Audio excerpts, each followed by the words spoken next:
ವಿಜಯಪುರದಲ್ಲಿ ಮತ್ತೆ ನಡುಗಿದ ಭೂಮಿ ಭಾರೀ ಸದ್ದಾಗಿದೆ. ರಿಕ್ಟರ್ ಮಾಪಕದಲ್ಲಿ 3.1ರಷ್ಟು ಭೂಕಂಪ ತೀವ್ರತೆ ದಾಖಲಾಗಿದೆ. ವಿಜಯಪುರದಲ್ಲಿ ಮತ್ತೆ ನಡುಗಿದೆ ಭೂಮಿ ಭಾರೀ ಸದ್ದಾಗಿದೆ. ರಿಕ್ಟರ್ ಮಾಪಕದಲ್ಲಿ 3.1ರಷ್ಟು ಭೂಕಂಪ ತೀವ್ರತೆ ದಾಖಲಾಗಿದೆ. 7:49 ಸುಮಾರಿಗೆ ಭೂಮಿ ನಡುಗಿದೆ. ಬಹಳಷ್ಟು ಆತಂಕ ಕೂಡ ಆಗುತ್ತೆ. ಗಣೇಶ ನಗರ ಜೊತೆಗೆ ಇಬ್ರಾಹಿಂಪುರ ಬಡಾವಣೆ, ಗಡಗಿ ಲೇಔಟ್, ವಜ್ರ ಹನುಮಾನ್ ನಗರ ಸೇರಿದಂತೆ ಹಲವೆಡೆ ಕಂಪಿಸಿದೆ ಭೂಮಿ. ಕಳೆದ 2 ತಿಂಗಳಲ್ಲಿ 13 ಬಾರಿ ಭೂಮಿ ಕಂಪಿಸಿದಂಥ ಅನುಭವ ಆಗಿದೆ. ಪಾಪ ಅಲ್ಲಿ ಜನಗಳಿಗೆ ಹೆಂಗಾಗಿರ್ಬೋದು, ಭೂಮಿ ಹಿಂಗೆ ಕಂಪಿಸ್ಬಿಟ್ರೆ 2 ತಿಂಗಳಿಗೆ ಒಂದೊಂದ್ಸಲ ಹಿಂಗೆ ಅದರಲ್ಲೂ ಕೂಡ ಬಹಳ ಸಲ ಆಗಿದೆ. 2 ತಿಂಗಳಲ್ಲಿ 13 ಸಲ ಭೂಮಿ ಕಂಪಿಸ್ಬಿಟ್ಟಿದೆಯಂತೆ. ಪಾಪ ಓಡಾಡ್ತಾ ಇದ್ದವರೆಲ್ಲ ಒಂದು ಕ್ಷಣ ಹಾಗೆ ನಿಂತ್ಕೊಂಡ್ಬಿಟ್ರು. ಏನಾಗ್ತಾ ಇದೆ ಗೊತ್ತಾಗಲಿಲ್ಲ ಅವ್ರಿಗೆ.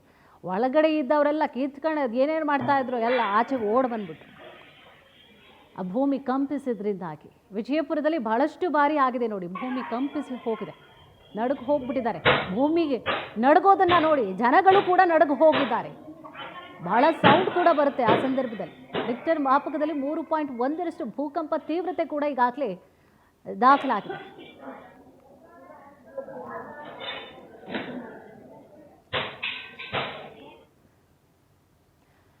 ಇದೇ ವಿಚಾರಕ್ಕೆ ಸಂಬಂಧಪಟ್ಟ ಹಾಗೆ ಹೆಚ್ಚಿನ ಮಾಹಿತಿಯನ್ನು ಕೂಡ ನೀಡ್ತಾ ಹೋಗ್ತಾರೆ ನಮ್ಮ ಪ್ರತಿನಿಧಿ ಸುನಿಲ್ ಭಾಸ್ಕರ್. ಏನಾಯಿತು ಅಂತ ಹೇಳಿ, ಎಷ್ಟು ಗಂಟೆಗೆ ಆಗಿರುವಂತಹ ಘಟನೆ ಇದು? ವಿಜಯಪುರದಲ್ಲಿ ಬಹಳಷ್ಟು ಬಾರಿ ಭೂಕಂಪನವಾಗ್ತಾ ಇರುವಂಥದ್ದು, ಇದರಿಂದ ಯಾವುದೇ ರೀತಿಯಾದಂತಹ ಹಾನಿಗಳ ಆಗಿಲ್ವಾ? ತೀವ್ರತೆ ಎಷ್ಟರ ಮಟ್ಟಿಗೆ ಇತ್ತು? ಏನಿದೆ ಮಾಹಿತಿ? ಖಂಡಿತವಾಗಿ ಕುಸುಮ, ಏನಂತಂದ್ರೆ ವಿಜಯಪುರ ಜಿಲ್ಲೆಯಲ್ಲಿ ಕಳೆದ ಕೆಲ ದಿನಗಳಿಂದ ನಿರಂತರವಾಗಿ ಭೂಕಂಪ ಉಂಟಾಗ್ತಾ ಇರುವಂತದ್ದು. ಈಗ ಏನು ವಿಜಯಪುರ ಜಿಲ್ಲೆಯಲ್ಲಿ ಈಗ ಇದು 13ನೇ ಬಾರಿ ಸಂಭವಿಸ್ತಾ ಇರುವಂತಹ ಭೂಕಂಪ. ಕಳೆದ 2 ತಿಂಗಳಲ್ಲಿ ಅಷ್ಟೇ 13 ಬಾರಿ ಇವತ್ತು ಸಂಭವಿಸಿರುವಂತಹ ಭೂಕಂಪ. ಇಂದಿನ ಭೂಕಂಪದ ತೀವ್ರತೆ ಕೂಡ ಸಾಕಷ್ಟು ಜನರಿಗೆ ಗೊತ್ತಾಗಿರುವಂತದ್ದು. ಅಂದ್ರೆ ಈ ವಿಚಾರವಾಗಿ ರಿಕ್ಟರ್ ಮಾಪಕದಲ್ಲಿ ಸಹಿತ ಅಧಿಕೃತವಾಗಿ ದಾಖಲಾಗಿದೆ. ಈ ವಿಚಾರವಾಗಿ ಈಗಾಗಲೇ ಜಿಲ್ಲಾಡಳಿತ ಕೂಡ ಸ್ಪಷ್ಟಪಡಿಸಿರುವಂತದ್ದು. ವಿಜಯಪುರ ತಾಲೂಕಿನ ಏನು ಭೂತನಾಥ ತಾಂಡ ಇದೆ, ಅಲ್ಲಿ ಭೂಕಂಪನದ ಕೇಂದ್ರ ಬಿಂದು ಇರುವಂತದ್ದು. 3.6ರಷ್ಟು ತೀವ್ರತೆ ಭೂಕಂಪ ದಾಖಲಾಗಿದೆ. ಈ ನಿಟ್ಟಿನಲ್ಲಿ ಜನರಲ್ಲೂ ಕೂಡ ಒಂದೆಡೆ ಆತಂಕಕ್ಕೆ ಮನೆ ಮಾಡಿದೆ. ಪದೇ ಪದೇ ವಿಜಯಪುರ ನಗರ ಸೇರಿದಂತೆ ಹಲವು ಭಾಗದಲ್ಲಿ ಏನು ಭೂಮಿ ಕಂಪಿಸಿದ ಅನುಭವ ಆಗ್ತಾ ಇದೆ, ದೊಡ್ಡ ಮಟ್ಟದ ಸೌಂಡ್ ಬರ್ತಾ ಇದೆ. ಇದರಿಂದ ಸಾಕಷ್ಟು ಜನರಲ್ಲಿ ಆತಂಕ ಕೂಡ ಎಡೆ ಮಾಡಿಕೊಟ್ಟಿತ್ತು. ಈ ವಿಚಾರವಾಗಿ ಈಗಾಗಲೇ ಜಿಲ್ಲಾ ಉಸ್ತುವಾರಿ ಸಚಿವರು ಕೂಡ ಈ ವಿಚಾರವಾಗಿ ಪ್ರತಿಕ್ರಿಯೆಯನ್ನು ಕೂಡ ಹಿಂದೆ ನೀಡಿದ್ದು.